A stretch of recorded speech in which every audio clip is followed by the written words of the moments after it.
Muy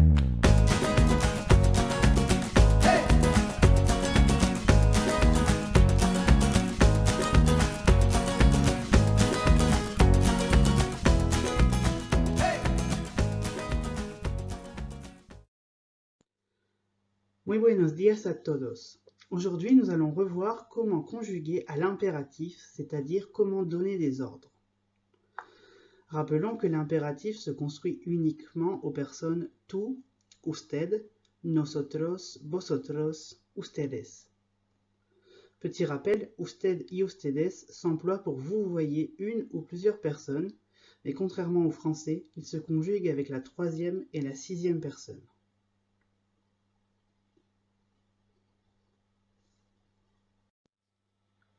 Pour la construction des verbes réguliers, l'impératif mélange une conjugaison propre et des verbes conjugués au subjonctif présent. Pour donner un ordre à tout, je vais employer la deuxième personne du présent de l'indicatif sans le S. Pour donner un ordre à usted, c'est-à-dire à une personne que je vous vois, je vais employer la troisième personne du subjonctif présent. Pareil pour nosotros, je vais employer la quatrième personne du subjonctif présent. Pour vosotros, je vais utiliser l'infinitif du verbe, enlever le R et ajouter un D. Et pour ustedes, c'est-à-dire plusieurs personnes que je vous vois, je vais utiliser la sixième personne du subjonctif présent. Prenons l'exemple des trois verbes cantar, comer, abrir. Pour donner un ordre à la deuxième personne, à tout, je vais donc utiliser la deuxième personne du présent de l'indicatif et enlever le S, ce qui donnera canta, come, abre. Pour usted, je vais donc utiliser le subjonctif. Rappelons que le subjonctif se construit en inversant les terminaisons par rapport au présent de l'indicatif.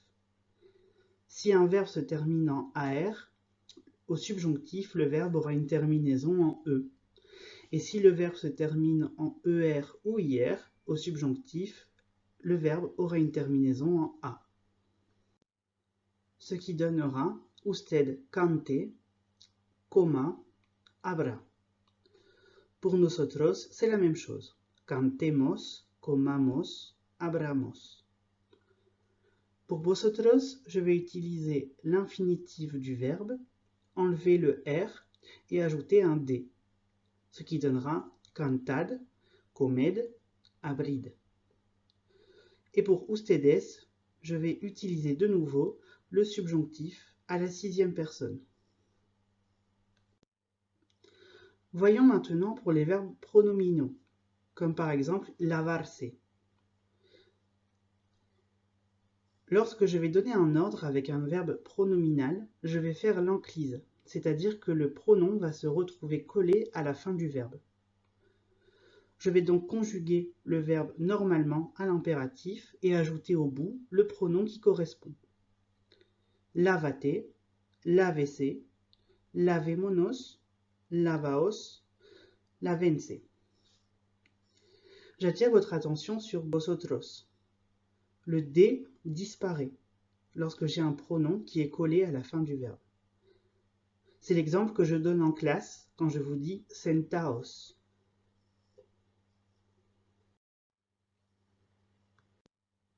Pour les verbes à diphtongue et à affaiblissement, si je prends l'exemple de la diphtongue, c'est-à-dire le O qui se transforme en UE ou le E qui se transforme en IE, par exemple dans le verbe cerrar, je vais avoir une diphtongue à la personne tú, usted y ustedes.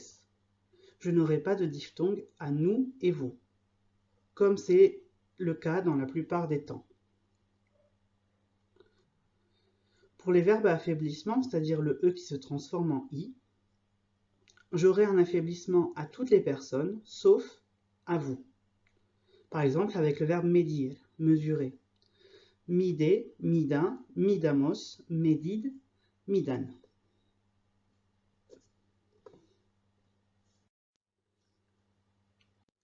Attention, il existe des verbes qui sont irréguliers uniquement à la deuxième personne, à la personne tu. Par exemple, le verbe decir, qui donnera di, puis ensuite qui sera conjugué normalement, c'est-à-dire au subjonctif, puis a vosotros avec l'infinitif moins le R plus le D. Di, diga, digamos, decide, digan. Le verbe hacer, haz, haga, hagamos, haced, hagan. Le verbe ir, be, vaya, vayamos, id, vayan. Le verbe poner qui fera pon. Le verbe salir, sal. Le verbe ser, se. Le verbe tener, ten. Et le verbe venir, ben.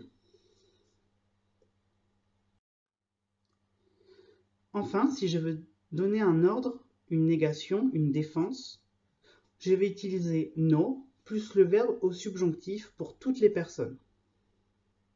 Par exemple, ne sois pas méchant, no seas malo. Ici, le verbe ser est employé au subjonctif, même à la deuxième personne, à tout. No seas malo. Ne pars pas, no te vayas. Ici, le verbe ir est employé au subjonctif, à la deuxième personne. Enfin, si vous ne vous souvenez plus de la construction du subjonctif présent, je vous invite fortement à revoir la vidéo sur la construction du subjonctif.